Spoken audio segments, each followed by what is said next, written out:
Welcome to another episode of Baggin with Vinnie LaDuce.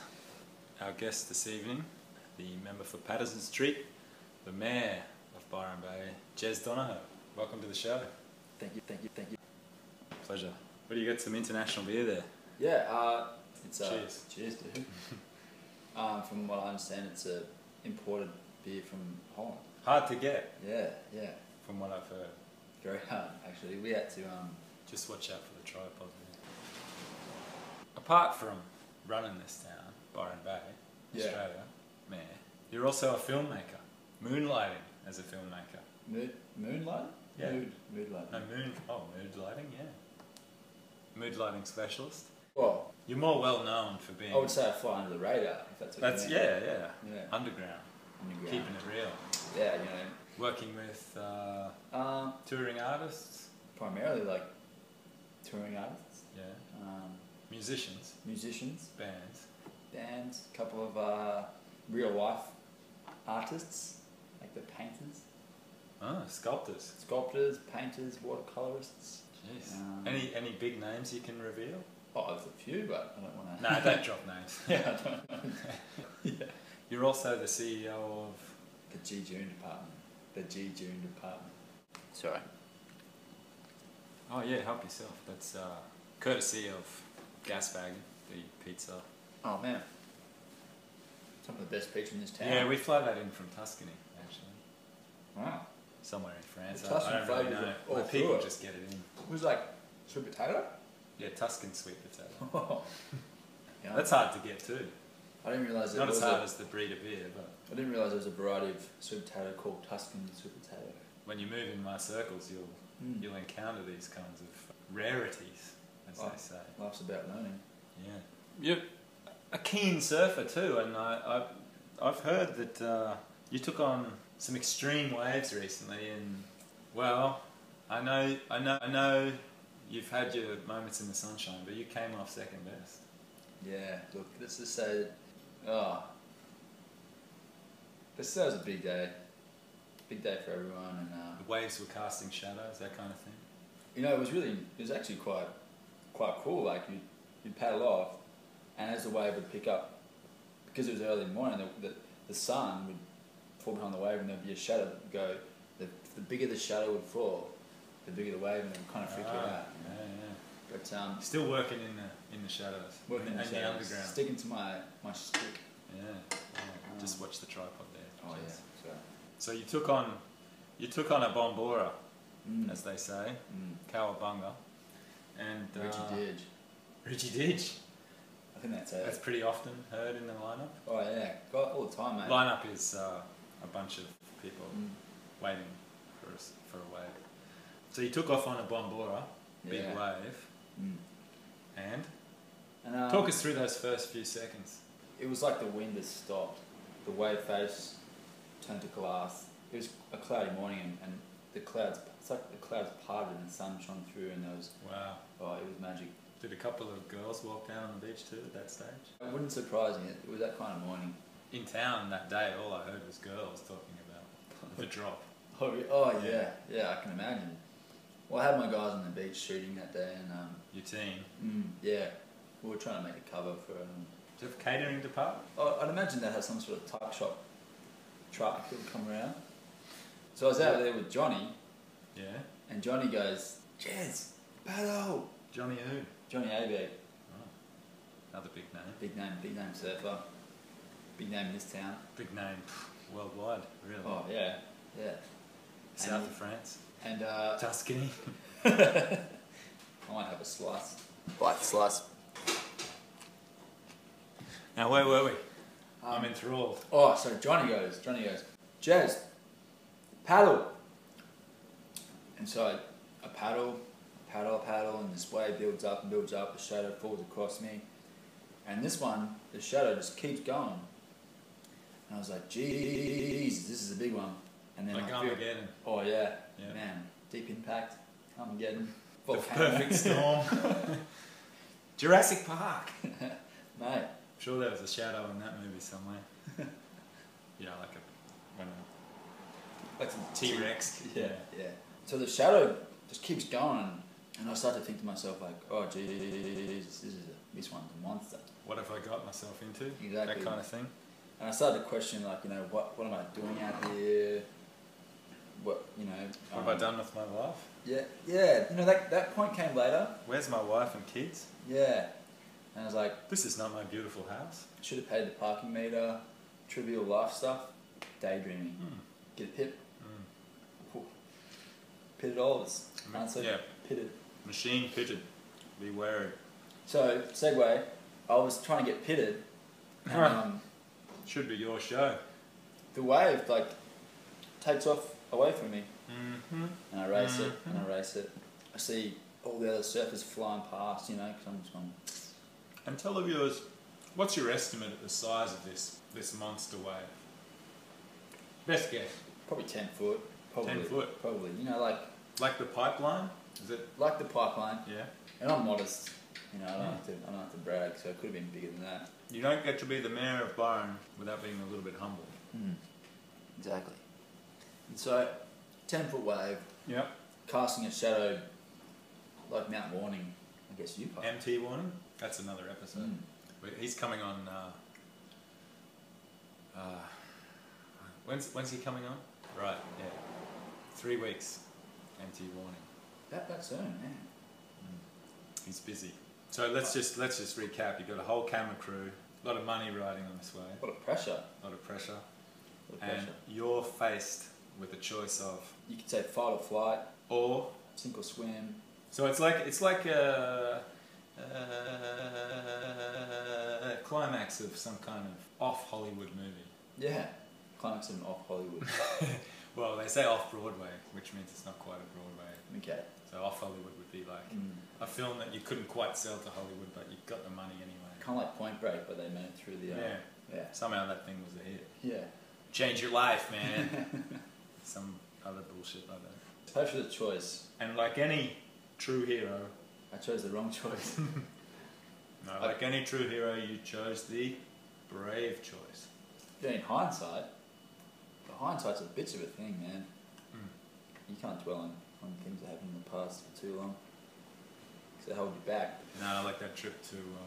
I won't talk about that. That's not fit for the internet, if you know what I mean.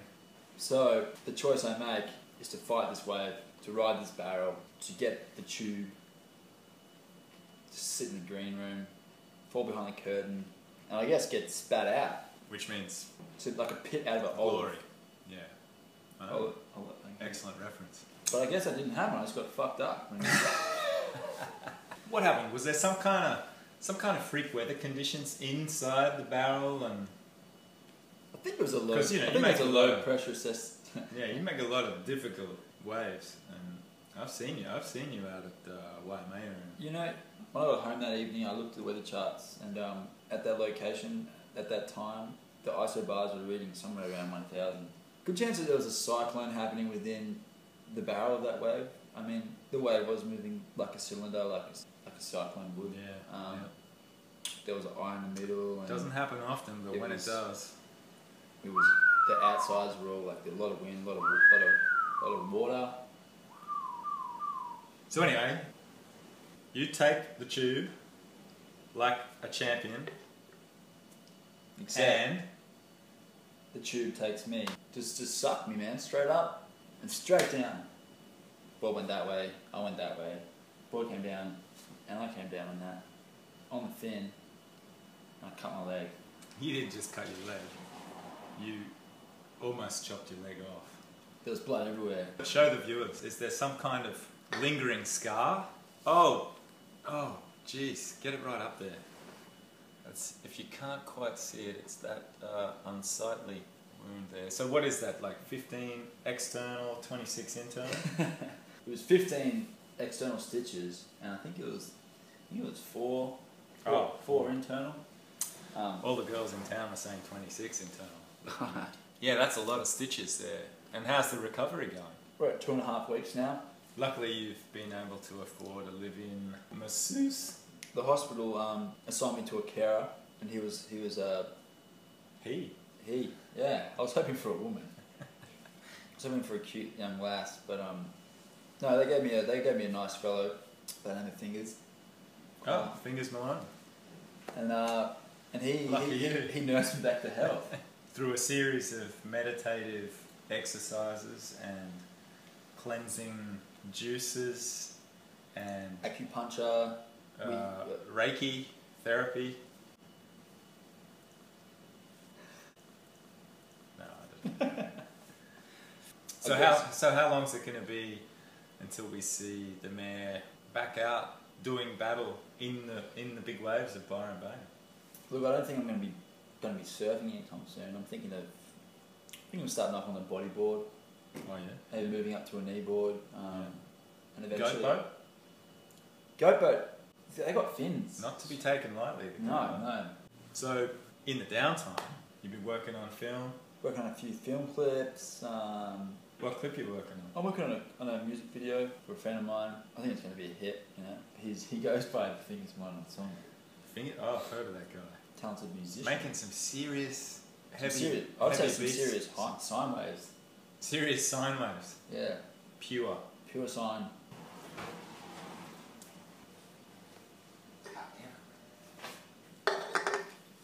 Another delivery from Holland came in there, man. Can I get that for you? Yeah. So what's next? What's next for G-June? I've got a few ideas. Feature films? Yeah, thinking of working on a feature film. I'm going to start small though. I'll go to the Land of the Free and the Land of the Free. The LA. New York. New York. Could be good for it. It's going to be hard to leave my town. When's the next election? I think it's not till next year. So. Well, you got 12 months. Can I? You can step down, but it's not noble in the world of local politics to step down as mayor. Yeah. So you want to consider that. I feel if I did, I'd be letting a lot of people down. That's right. Not only the people of Patterson Street. The two for trains would be my biggest. What's that? Two for trains. Yeah. The trains run out tracks. Is the name of the. And they want the trains back. Yeah. I think that'd be a good idea. Oh, absolutely. Are you pushing for that? No, but I've told them I would. Oh, when will you be pushing for that? Well, probably not in this term. Oh, I see. But so you're going to go to New York, come back, get re-elected. Is that what I'm hearing? Yeah, and make a whole bunch of promises that I know I won't. Is that how you got elected the first time? I feel like you're a man of the people, though. Oh yeah. The vibe around town is that it's all smoke and mirrors, my friend. I'm telling it like it is here on Baggin. It's all about telling people one thing, doing another, right. And then clouding the area so people can't really understand exactly what it is you're doing. Yeah. Was it Oscar Wilde who said politics is a game of compromise? I don't know. I think all his quotes are mainly about red wine, actually, and hedonism. I'm sure he had some good politics ones. I feel like I'm educated enough to be in the presence of such a man like yourself. Oh. Vinnie, I'm not well read. I just read the taglines on red wine bottles, and I've noted that he has a lot of pull in the area of alcohol. You can pull a cork, that's for sure. Pulled a lot of fucking corks back in the day. Although he probably had someone pulling them for him, just for the hell of it. They probably would have lost their job when the screw tops came in. Yeah. That's You notice how now that those screw tops, everyone airs red wine but puts the fucking lid back on? Mate. Just because you can? I wonder what happened to all those cork pullers. I've noticed that some of the dark spirits still have corks. Yes. But I don't know if the transition is as easy as going like red wine cork pullers to rum cork pullers, or as totally different thing. Yeah, it'd be like engineers and architects, or landscapers and gardeners.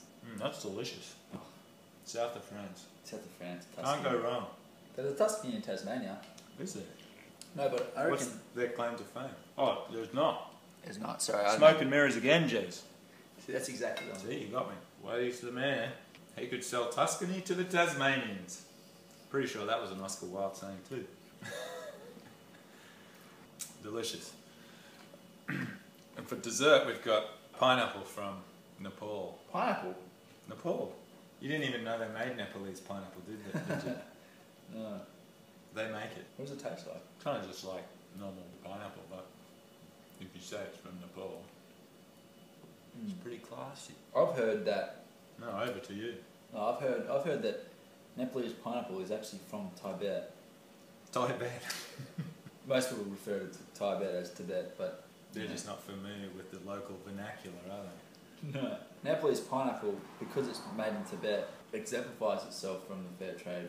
By using a smoke and mirrors name, you can bypass all the treaties. Exactly.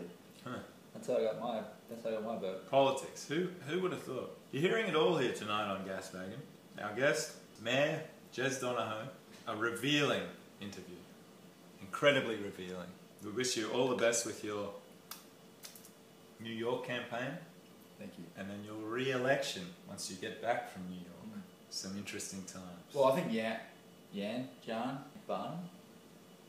No, Bun? I don't know. Never heard of her. She obviously doesn't have very good people working for her because I've never heard of her. She's going to hand me the position right back when I get back. Kind of a backroom deal. Yeah. The people will be happy to know that the next mayor will walk straight in a backroom deal in the name of democracy. You heard it here first on Gas Baggin with Vinnie LaDuce. Mayor Jez Donohoe, thanks for watching. Thanks, Vinnie. Our guest next week, none other than the front man for MT Warning. See you then. Thanks, Jez. No problem, Vin.